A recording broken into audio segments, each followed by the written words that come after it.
Hello, I'm Jim Cornwall, and this is the WalkingPost.com podcast.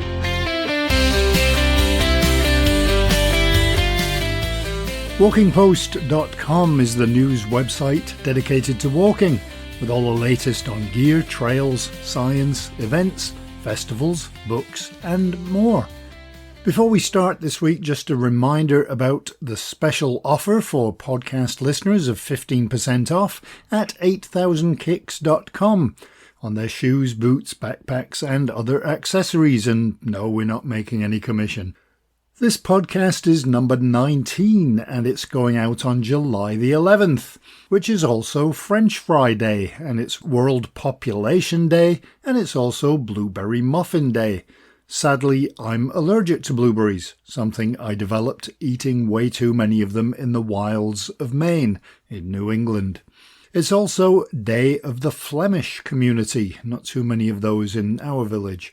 And it is Swimming Pool Day, maybe appropriate given the elevated temperatures.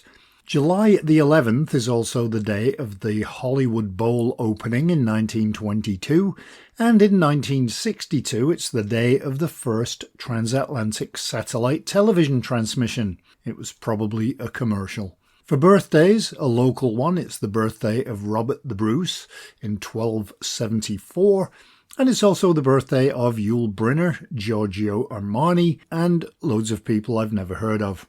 No walking this past weekend as I was at a concert in Birmingham with my family, and no, not the Black Sabbath one. It was a bit warmer than it is in Scotland, that's for sure. I guess there was some walking around the canals involved, but for me it was the first time I was in Birmingham city centre since I was 9, although since then I have made plenty of trips to the NEC. We did go and get some filming in during the week, and I was asked to take some photos of a group of a dozen or so walkers. I'm not sure where they were from, but one had a Roda football shirt, which is from the Netherlands, but that doesn't necessarily mean that they were Dutch. At least they can go home and talk about the glorious Scottish weather. It wasn't that glorious on the west coast. It was raining when we left and raining when we got home. Let's move on to the podcast proper. Last time we talked about hemp shoes with João Matos from 8000 Kicks, which is also a good description of my legs when I used to play football.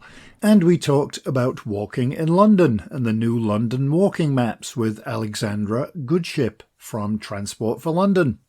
This week we have two more interesting conversations, one with author Bill Laws about his latest book, A Ramble Through the History of Walking, and the other is with Vivian McCarthy, director of African travel specialists Acacia is Africa. But of course, first we take a quick look at some of this week's articles on WalkingPost.com. If you do have news, guest ideas, or subjects to cover, or comments, or you would like to sponsor the podcast or advertise on it, please get in touch via WalkingPost.com, or you can just email me, jim@WalkingPost.com.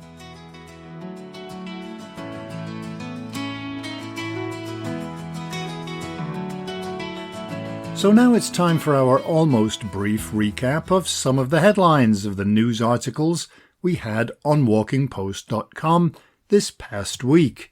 £4 million is available in York and North Yorkshire for active travel projects.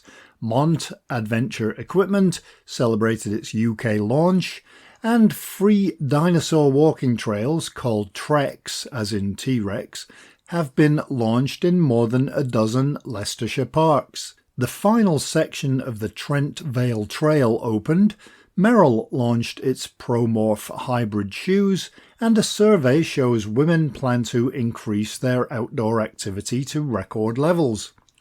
England's mayors have pledged a national walking and cycling network.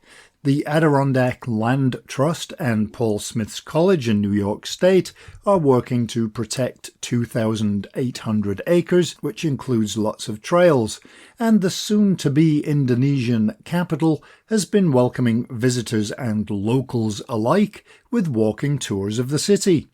You can read all of these and more at WalkingPost.com.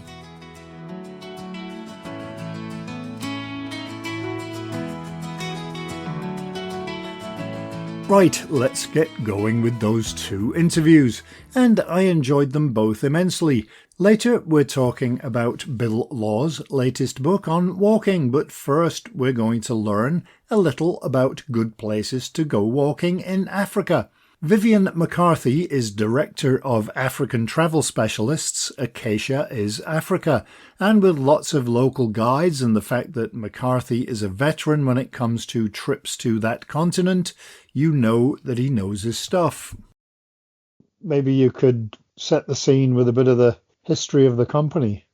Well, Acacia started life in the 90s with, in those days, doing extended trips right across Africa. So people will get on the vehicle, if you like, in London, and except for ferry crossing to France, traveling quickly through France and Spain to Morocco, and traveling by road right across. And that was very much what people did, and certainly how Acacia began life in the early 90s, late 80s, early 90s. And those were trips of a lifetime. We had people on those trips who, you're 4, 5, 6 months on the road. It's a very different thing, and that's how we started life. That side of the industry has gone a little bit, and we certainly Acacia's developed into effectively shorter trips, focusing on the areas where you can see the wildlife. You've got the scenery and the changes of scenery, nice beaches and changes of people and cultures, and that tends to be on the East Africa and Southern Africa for us anyway. And they're shorter trips, so there's more accessible for a wider range of people. That evolution has taken 25, 30 years or so, but that's kind of where we started. And some of us have seen that change right through.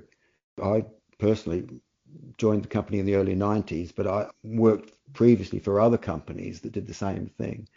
Since 1987, I first went to Africa, and I've been working in it or with it ever since. So for me personally, it was a real life changer. Those early days, you mentioned like the trip through Europe and into Morocco, were they planned itineraries or was it more spontaneous, like you just went wherever you felt? No, they were planned itineraries, and they were sold as a tour, and they went to I wouldn't say a daily itinerary, because that's very difficult when you're crossing the Sahara and crossing Central Africa. But we had effectively itineraries where we would check in with the office in London by telex in those days, and we should be at such and such a place around about 10 weeks in or 4 weeks in. And so, we had a certain framework. We knew what we were doing. It wasn't all on spec or traveling blind. I think, if you like, a generation beforehand, perhaps in the 70s and 60s and 50s, there might have been a bit more really exploratory. But no, we had people who were paid money and had us as tour leaders and drivers, and did want to get to where we said we were going to go. But they were very flexible. It was a more flexible expedition type trip, and it was an achievement. Getting to Nairobi after 4 months or so, or in those days, Johannesburg, in the very early days, Johannesburg after 5 months or so, perhaps a bit longer, you did have a sense of achievement of having made it.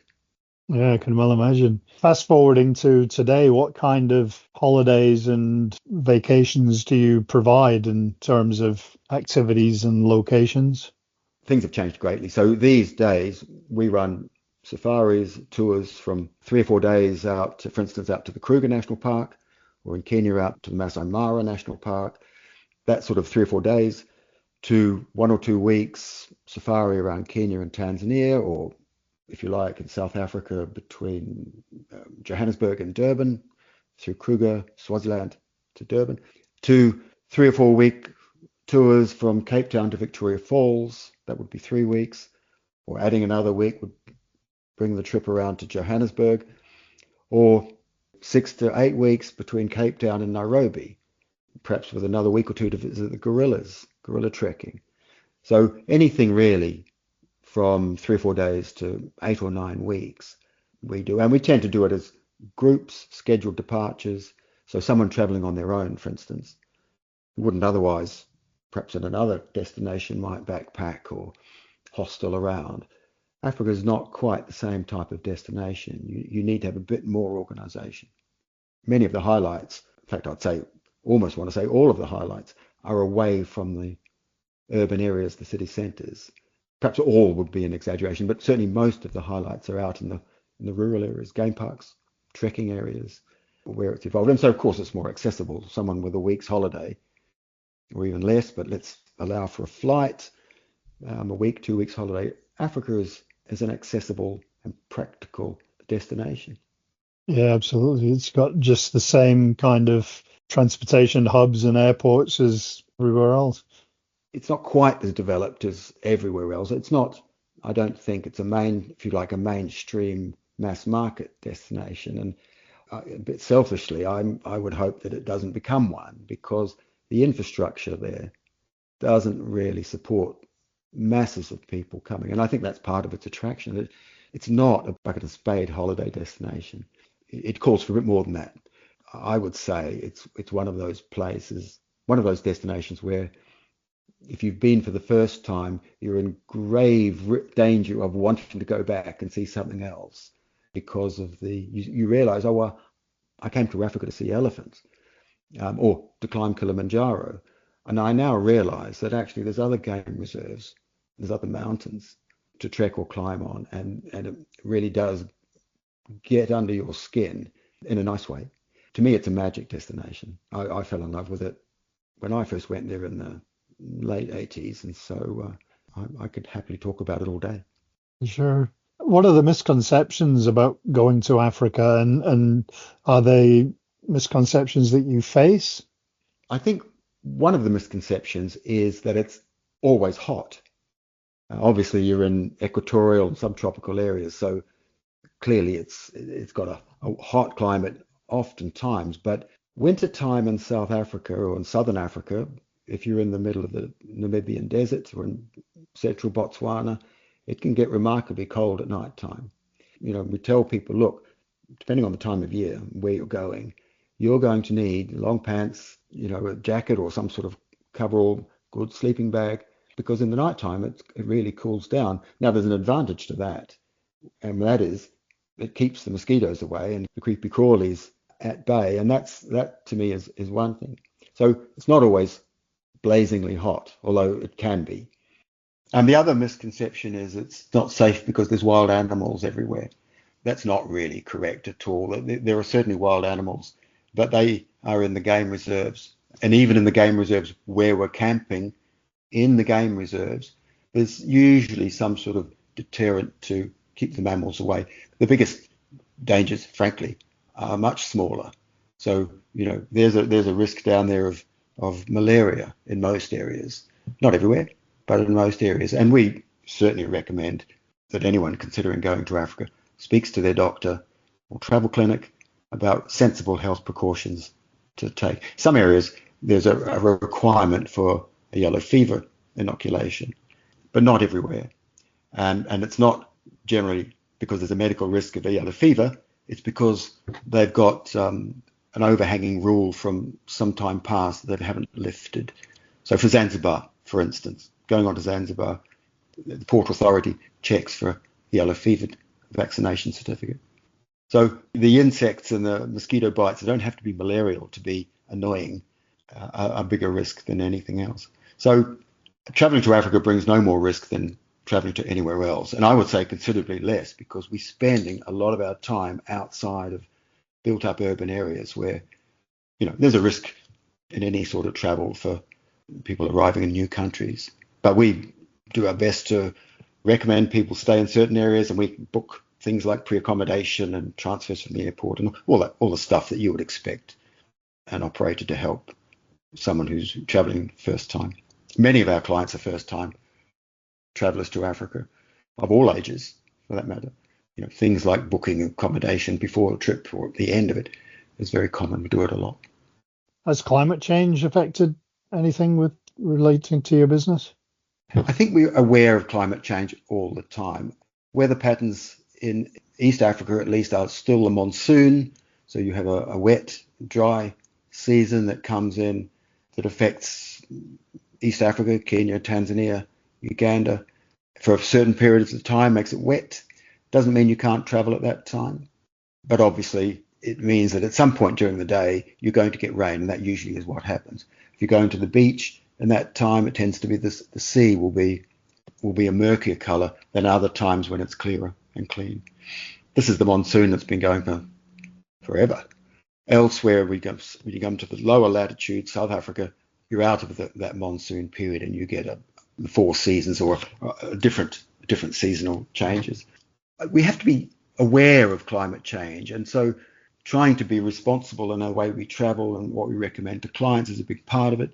We purify the water that we get out of wells, so people don't have to buy plastic bottled water if they don't want to. It's available, and if people wish to, they can do, but we encourage people to bring water bottles rather than refill from plastic. And so that sort of thing is always in our mind. So we try to be responsible operators. But we travel in groups of maximum of 24, and often typical, somewhat less than that, 12 to 16. And so our impact on the environment is not so much as a group of, you imagine a group of tourists in Europe, for instance, not criticizing groups in Europe, but where they tend to travel in coaches of 50 or so. Africa is a way much lower down on the impact, the environmental impact of tourism. But it's there, and we have to be aware of it and take what care we can in trying to protect what's there. With the trips that you do bespoke experiences where people come to you and get you to create individual itineraries, or is it all set? Actually, it's a growing part of our business. We traditionally, we have our set scheduled itineraries. So someone who's traveling on their own, or perhaps a couple who want to join a group or comfortable joining a group, have that. And that's what we've traditionally done, and we continue to do. But we are getting more and more people, whether they're families or small groups, who want to do their own thing. And we will recommend, or they'll come to us and ask for advice and suggestions. And we've, in fact, I was doing it earlier this morning, is putting together a program for a group that wanted something in the sort of Southern Africa area, but not quite what we do. And that's often what happens. They'll look at our website and say, oh, we quite like this, but is there a possibility, there's 10 of us, say, of doing slightly different? And we do that. So that's an increasing part of our business. So yeah, to that extent, we try to help where we can. Obviously, it's a walking podcast, and we talk about walking, but do you do walking as part of some of the set tours that you do? Yes, indeed. First of all, we've got treks on Kilimanjaro, which is the big one for Africa, if you like, because it's a walk. I wouldn't say a walk in the park, but it's a walking destination. You walk or hike to the top on its own, and that tends to be a minimum of 7 days package. But within a number of tours, there's walking opportunities. So, for instance, in Namibia, in the Sossusvlei, which is where the dunes are, biggest dunes in the world reportedly, you can walk amongst them. You can walk to the top, and you can walk in what's called Deadvlei, which is a bit further down the road. And that's, an hour or two with a guide. That's an experience. In Matopos National Park in Zimbabwe, or on foot, walking and tracking white rhino is something that's a real experience, because it's not that common. And obviously safety is something that's uppermost. So you only do that when the guide indicates that it's safe to do so. Other areas where you can walk include, the gorillas, I suppose, is the one that is, apart from Kilimanjaro, is a popular thing to do. So the gorilla trekking in Uganda, in the southwest corner of Uganda, can be an all-day affair. The gorillas have been habituated, which means they're accustomed to the presence of small groups of people every day for a restricted period, usually 1 hour. But where the gorillas roam within the sanctuary varies as to where they wish to roam. So in the company of a tracker and a guard, small groups, usually 8, 9, 7, 8, 9, will track up to where the gorillas were seen the day before. And then it's a matter of tracking them down to find out where they are today. And that can take 3 or 4 hours or even longer, and it's hill trekking. Can be challenging and not to be undertaken without thought. And then often the walk back to camp after it, or back to the park gate, can be much, much shorter because you've essentially gone around in circles tracking them down, and then you just walk back. That's a popular thing to do. And on the same trip, we trek for chimpanzees. Now, chimps are slightly different. Chimps are seen in the trees at a bit of a distance, whereas the gorillas live on the ground, and often you can approach, or they approach you quite closely. The chimps are slightly different. They're in the trees, and you see them at the top of the trees, and you walk through the forest. So there's that sort of thing. The other place that I would think of as part of a trip would be in the Okavango Delta in Botswana, where we camp in the delta itself. So the vehicle is left behind. We travel out there by means of vehicle and boat, depending on how high the level of the delta is. And one of the activities there is walking, a bushwalk to spot birds largely, but there's elephant out there, there's hippo out there, and that's a real experience that I think people enjoy. For me personally, there's an area of South Africa called the Drakensberg. And these are a range of hills in KwaZulu-Natal, and they are amazingly spectacular.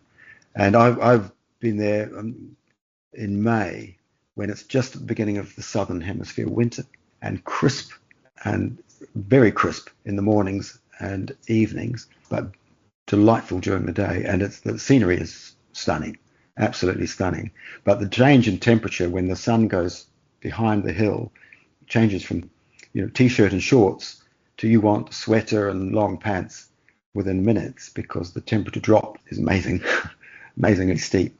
So for me, I've got a soft spot for that area, because it's just, I've been there a few times and it's just love it. Horse riding too is something that people can do in that area.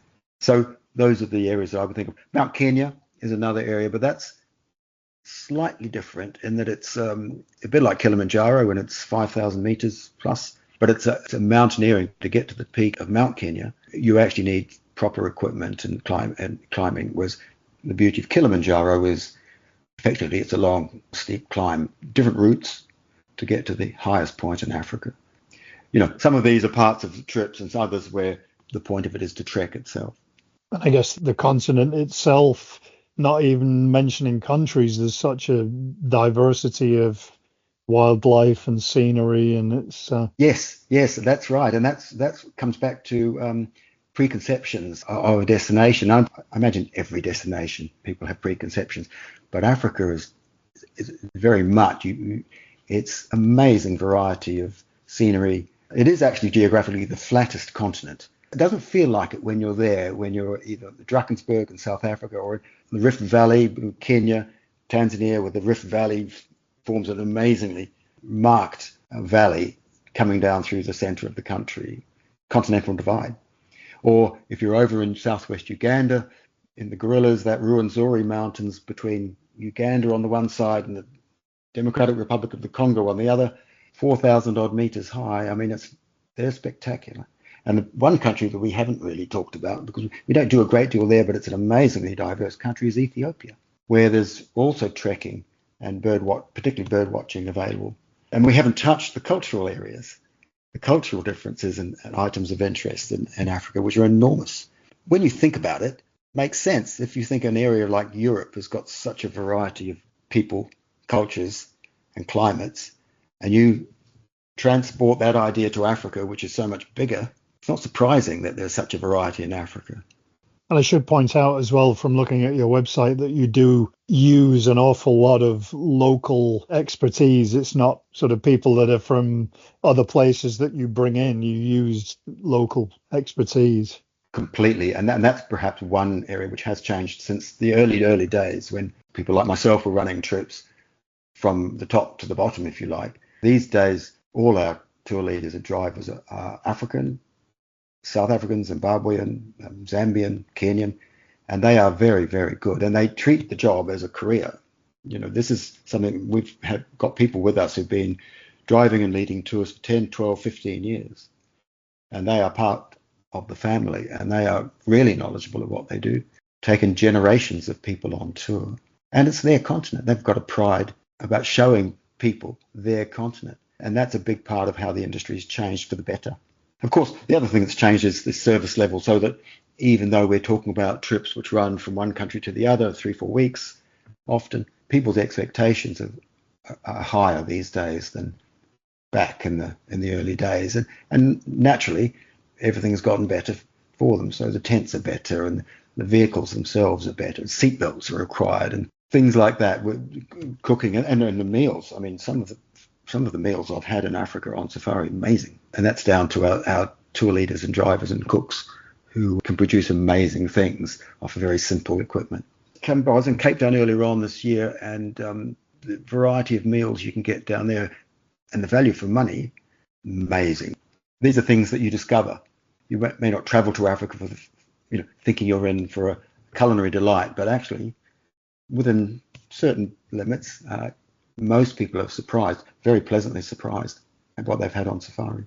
And one of the good things is that instead of me eating an Ethiopian restaurant in the middle of the US, you're eating it in the actual place, and there's all of the ambience that surrounds that.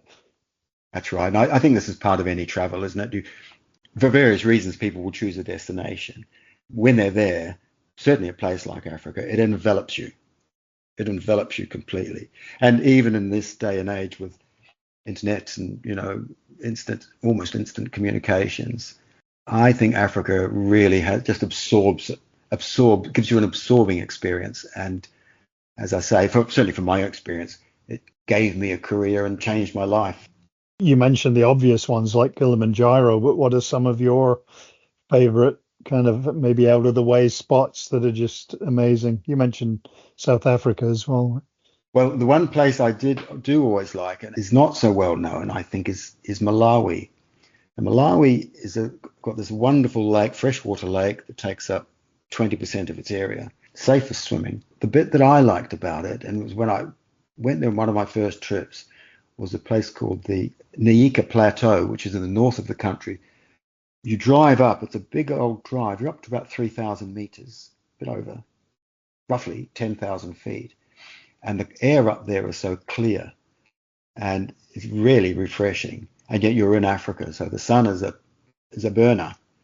But again, when it goes down, that feeling you've got when the day's coming to a close, the light's fading, the temperature's dropping to comfortable 15 degrees, and you've got to put a sweater on. I find that absolutely brilliant. And the views, there's some areas there you can look over Lake Malawi, which is 2,500 meters below you somewhere, and it's awesome, absolutely awesome.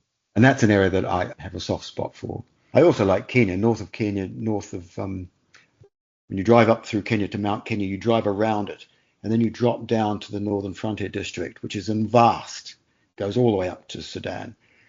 And I haven't been all the way up to Sudan, but you drop down to Samburu, and again, that's an area which is dry and arid, and I wouldn't say empty, but there's a lot of vacant space.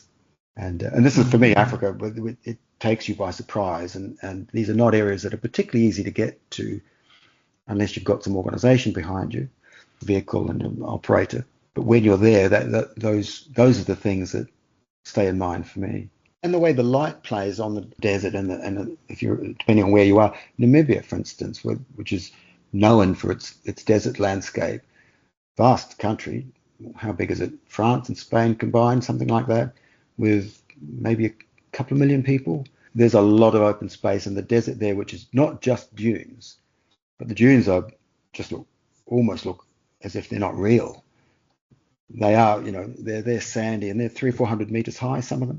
That's a long way to clamber up. But when the sun goes down in some of the camps we stay, I mean, just the openness and the quiet.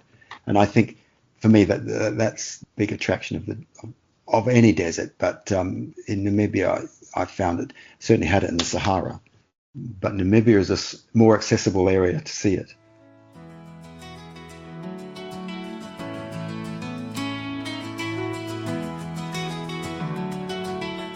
Oh darn, more places for my bucket list. While I'd love to go to the places Vivian mentioned, the one that stood out for me was Malawi. I really like getting off the beaten track and going to places that others don't. Although there are tons of interesting places in Africa that we didn't mention, of course. Next, we're talking about the history of walking.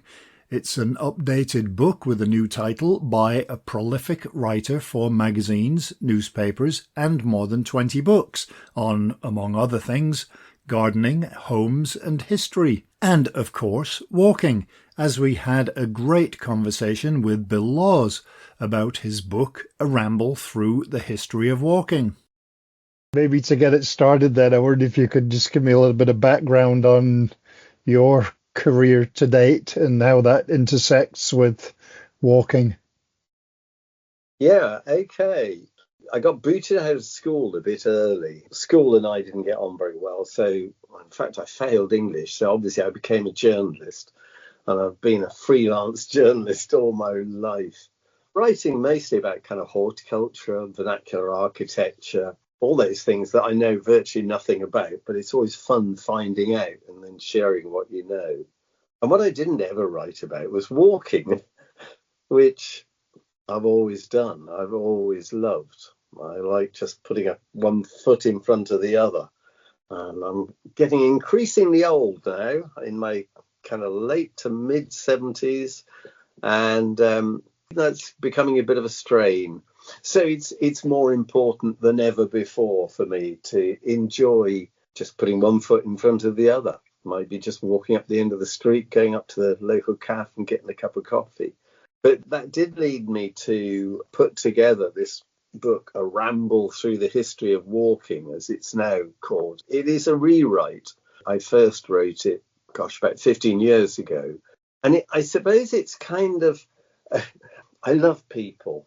I'm fascinated by people. I love reading about the people who walked. I just quote from the back Robert Louis Stevenson, the great author of Treasure Island, all those classics, what he says: "The great affair is to move, to come down off this featherbed of civilization and find the globe granite underfoot," which I think he wrote when he was walking the Cevennes with his donkey, travels with a donkey. It's a great story because he's a great storyteller. I think he's also possibly the inventor of the bivvy bag. I mean, I think some of your listeners will counter that, but I think he could lay good claim to it. You know, he had this idea of a rolled up bedroll. His donkey, Modestine, he hated Modestine at the start of the journey. He loved her by the end because she was a patient soul. And over it hung this sort of bedroll filled with everything: coffee pot, side of ham, and a pistol in case of problems. So it's people like that really kind of grabbed me. And I kind of put them together into this history of walking and rambling. I'm very connected with the local history. We live in lovely rural Herefordshire. I actually live in the middle of the city now, but we're newcomers in it. We've been here 30, 40 years. But I've always been interested in its local history. And I think I'd be interested in its local history, wherever I was, if I was up with you in Ayr or whatever. I'm fascinated by the past, but also how it is local. Hereford's past, and Ayr's past, we might share the same events, but how they play out locally is very different. And I think that, to pull myself back on this ramble, that ramblers tend to do this, particularly the ones who write and walk. They do observe. You do observe what's going around, what's going on locally. You see you walk in my local mountains, hardly a mountain, but it's the Black Mountains. You see a stone up there and you think, I wonder what that stone is. And then you kind of do a bit of digging and you find, oh my goodness, it marks the murder of one of King Offa's followers, which indeed it does. So I love that thing about people who've written about walking. It's very difficult to get that balance of the content of a walking book because of all of the different aspects to the walking, as you were mentioning. I think it's a very difficult thing to master. Yes, I think passion counts. Canon Cooper, he was a passionate walker. The rector of Filey in Yorkshire decides to walk to Rome in, I'm looking up my notes here, 1887. But as a trial run, he thinks, well, it's not too bad to walk from Filey to London. I'll do that. So he finishes the Nunc Dimittis on a Sunday night, puts on his best walking gear, including a pound note sewn into my unmentionables, and sets off for the bank in his bank in London. Walks there and walks back. That helps him to decide that he can do the walk to Rome, which of course he does very successfully. So passionate walkers. One I really like is John Hillaby. Sadly, long dead. Well, not long dead. What was he writing in the 60s, 70s? Again, somebody who walked to write and wrote to walk. Journey through Britain, journey through England. His observations on his journeying, I just find them delightful. Often it's encounters with people.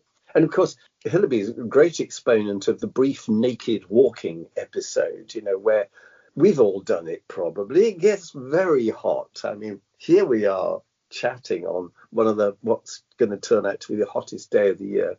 And don't tell me there isn't somebody up on the Black Mountains or the Trossachs who's just thought, oh, sod this, and stripped off and, enjoyed the air on their body. So John Hillaby used to do that fairly regularly. He did find himself having to crouch behind a minuscule bush on one occasion when he suddenly found a lady on horseback coming his way. I love little details like that. We should be talking about you as opposed to other writers. But the book that you mentioned, it first came out in 2008, and it had a different title. Is it different to the original, and why the change of title, and I guess why the update in 2025? Yeah, the clue is in the date you just mentioned of when it came out. Because like me, like you, I am a media person. I'm plugged into media, and we've had the World Wide Web. Mr. Tim Berners-Lee has gifted us the most extraordinary transformation in media lives. And that transformation happened between, it was originally called Byways, Boots and Blisters, which I'm very grateful for one of my walking companions, Steffi Ross, coming up with the idea for the title. But that was written before the web. So the Publishers History Press came back to me and said, well, we think this book still has legs, but it needs a kick up the backside. It needs to be written with a more contemporary feel. So we haven't lost Hillaby or Cannon Cooper or all the rest of it. But I have had a wayward glance as I go on Google and on Wikipedia, and it is transformational. Nevertheless, the book is very often, obviously, it's based on, particularly if I'm talking about the 19th century, 18th century, on what people have written. So I'm kind of farming their material in the same way, I suppose, as AI is farming my material. I'm horrified to discover, but this is what we have to live with. But get back to the book. What this celebrates is just that whole thing about, we talked about this at the beginning, putting one foot in front of another. A very dear friend, who's a much better writer than I, said to me how she was very inspired by this book. She's just come back from walking in Sweden. She's an adventurous walker.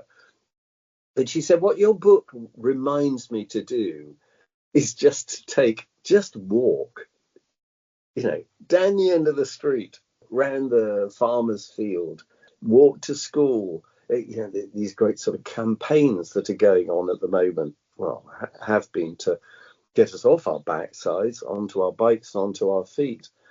We all know it's good for us. I think you had a very interesting speaker in the last podcast from Brighton and Hove, emphasizing the sense of well-being that walking gives you. And my goodness, it does. And like me, I'm sure you know this thing. I'm just trying to update some written material now. And it's not that you get writer's block or any of that stuff. You just think, I need to refresh. You go outside, it's dripping with rain. Not today, where it's as hot as hell. It doesn't matter what the weather is. That moment of being outside and on your own 2 feet and in motion helps move things along. I think sometimes it's the motivation that's the missing part. Once you're walking, you love it, but it's just there are so many other ways to spend your time that people just tend not to, unfortunately. Yeah, Jim, isn't it funny that so many walking clubs revolve around the pub at the end of the journey, or sometimes the tea cafe? Very sensible thing. I love that thing about walking clubs. I think the more the better, the more the merrier. I mean, I think there are other issues to do with walking, which I hope the book does, in a sense, highlight. There is a political dimension to this. You hail from across the border where the right to roam exists. I'm south of the border where the right to roam doesn't exist. And we are led to believe by my journalistic colleagues that there's some great dissension over this idea that somehow landowners are trying to keep us out. Well, yes, some landowners do. And irresponsible townie walkers are trying to break down gates and let the sheep out in their efforts to secure the right to roam. Of course, this is nonsense. Everybody, most of the farmers I've ever met, most of the landowners, and certainly most of the walkers I've ever met, believe that we all need to be out and about and sharing this kind of lovely countryside that we have. There are less of these signs around these days, but the private no trespassing sign. Trespassers will be prosecuted. One walker, Leslie Stevens, the husband of Vanessa Bell and Virginia Woolf, it's a substantial business to produce those two girls. He called them the wooden liars because, of course, it's not a criminal offence, but it is a civil offence. And Leslie Stevens, I mean, he's very home counties. I think he set up the Sunday Trampers or Tramps, which has got to be one of the earliest walking clubs. And they had a Lord Chief Justice, I believe, who was one of the members and who devised this rebuff or response to being challenged if in the act of trespass. And that was to say to the surprised landowner or gillie or whatever it was, my good man, I mean no damage or harm to the land of your land which I just crossed. And please may I make amends and to produce 1 penny and present it to the surprised chap by way of recompense. And that way there was just no question about you being prosecuted for trespass. Obviously, people in every country in the world go walking, but the book kind of has that British feel to it. Why do you think that the British have seemingly a different relationship with walking to other places? What a question. And I know you've spent time in Canada, as I have, and the States. I love France. I love Europe. They don't have the same passion. We got hedges and walkers and they haven't. Is it just down to that? There is something very peculiar about it. There is something really rather eccentric about the nature of British walkers. I think the BBC Countryfile magazine says very kindly, this book confirms the splendid eccentricity of the British, which often involves oddly dressed men opting to walk long distances for no apparent reasons. Which is very true.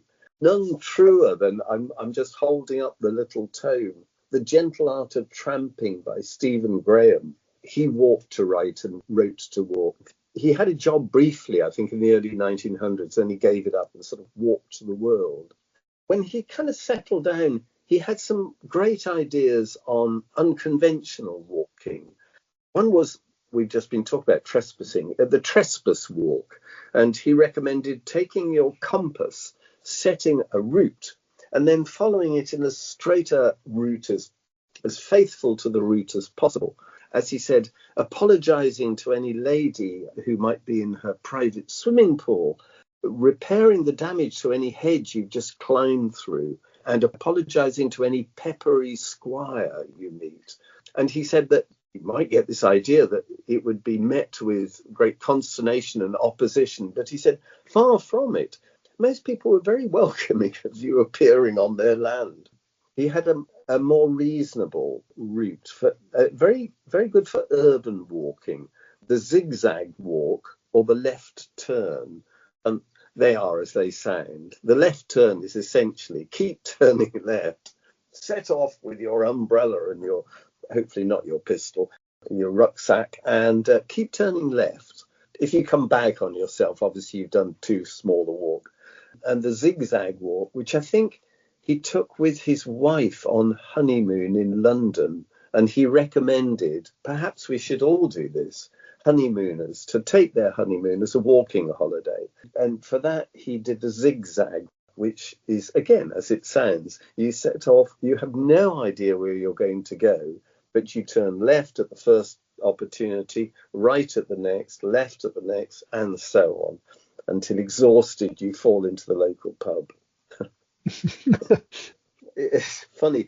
I end the book on a note that I haven't been able to find elsewhere.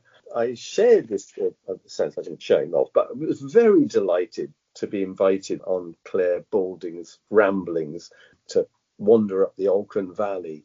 Gosh, when the first book came out, and we talked about that whole business about why people walk. As I say, I end the book on a story of a munitioneer. During the First and Second World War, Hereford had a very large munitions factory. And in the First World War, this interest I have in local history allowed me to interview, I think the only interview I know of in this area, certainly, Annie Mary Slade, a little Welsh lady from Pentre in the valleys. And she had come up here. She was a munitions worker. But she said, it really caught my attention. She said, when we went back to the valleys, of course, it was in the Depression, it was the 20s, times were so hard. I'd done a lot of walking. And what she did was they had walking competitions up the valleys, over the hills, for women, presumably for men as well, but I don't think she was competing against men. And the winner would receive food. A box of potatoes was one prize. And she was very successful at it. Her only problem was that she didn't have any proper walking gear. And a neighbour had lent her a walking skirt, whatever a walking skirt is. And I think that really is just to emphasise the richness of this whole walking, the story of walking and rambling. There's lots of stories in the book. What are some of your own favourites of maybe the eccentricities or the idiosyncrasies of walking? Gosh, there are so many. I love Hilaire Belloc's monumental pilgrimage to Rome.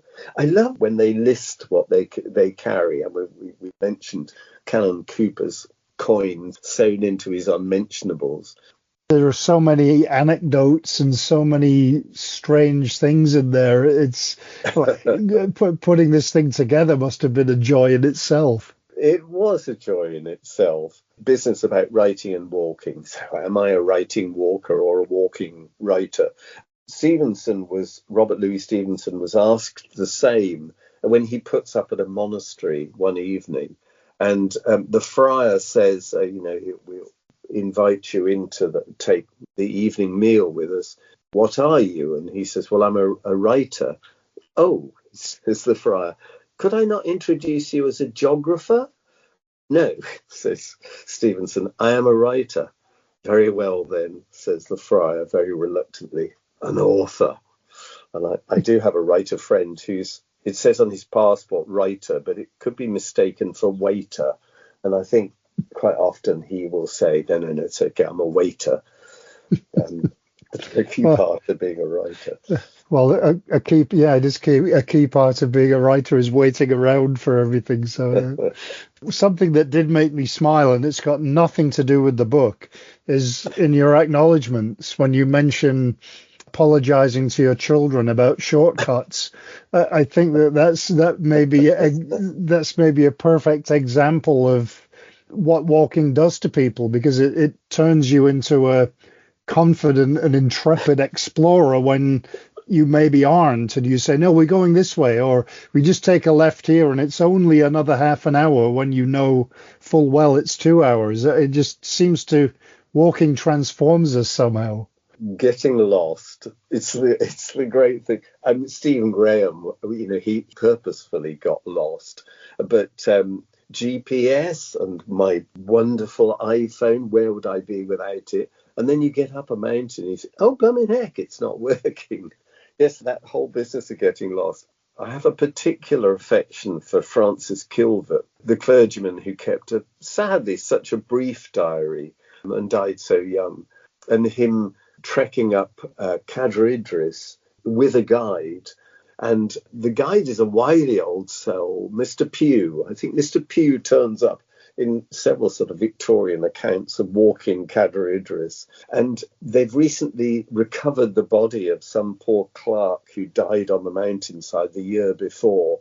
And he regales Kilvert with this state of this decomposed poor walker, leaving Kilvert really very troubled and nervous.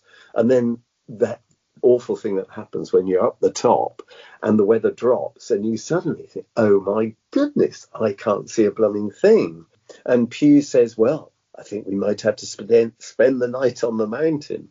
And Kilvert has heard this local story that spend the night on Khadr Idris and you'll end up in the morning dead or mad or a poet. Unfortunately, the weather lifts. Mr. Pugh gets the Reverend Kilvert back to his local hostelry. And Mr. Pugh says, Reverend Kilvert, you're a very good walker, which of course earns him a double whiskey. Job done. With your book, though, all of these older books and writers from different eras, do you think that that's been lost? I mean, can you envisage some of the travel writers of today being collected in a volume like this 100 years from now? I think I can. I think that one of the biggest elements that's missing out of my book is the coverage of women walkers. And women tended to walk, but they didn't get published very much. I mean, I love Dorothy Wordsworth. She is such a delight. And there are several women who are mentioned. I'm an eternal optimist. I get confused by the media today and the way that I think it's a tragedy that we've lost our local newspapers. I dearly hope our national papers won't go the same way. But at the same time, other things are happening. Podcasts, wonderful things. So I think that the material is still being generated, and if anything, more material than before. We spoke about, getting your children lost. And we've got 3 daughters. I'm delighted to say they all forced their children out onto the hills. You find a love of walking, you pass it on, and it'll go on to the next generation. So no, I'm very optimistic. I think there's a great deal of walking history yet to be written.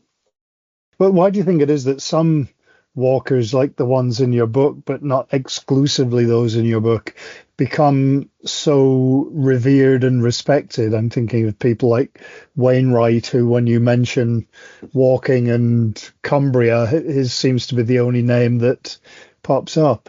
The world of publishing, I mean, my goodness, I think I'm on my 24th or 25th. I'm just writing a book on the Herefordshire Pomona, sort of 19th century apple tome. But to get a book published is still incredibly hard. And it has happened on a bit of a network, not exactly an old boys network. That certainly was the case when I started out in writing and publishing. It has changed, but it is still, I don't know, I wrote a book about artist gardens. Obviously, if you write about artist gardens, you've got to have Mr. Monet. It's got to be the main thing. And of course, it's just nonsense. And I think our modern media is much more diverse, is much more open to new ideas. It's much bigger, unfortunately. And how you make your voice heard, I'm not sure. But I think we'll be okay.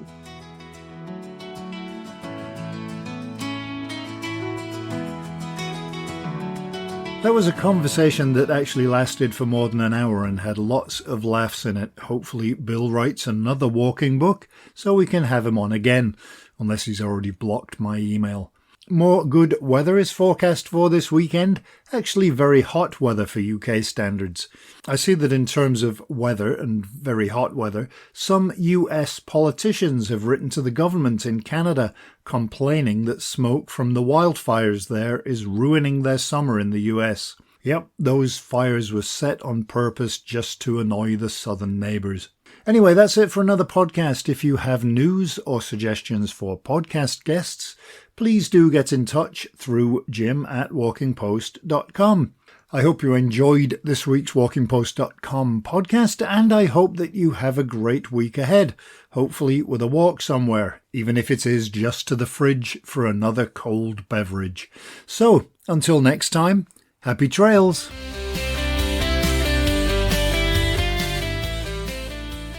Walking Post from walkingpost.com is an Air Coastal Media Limited production.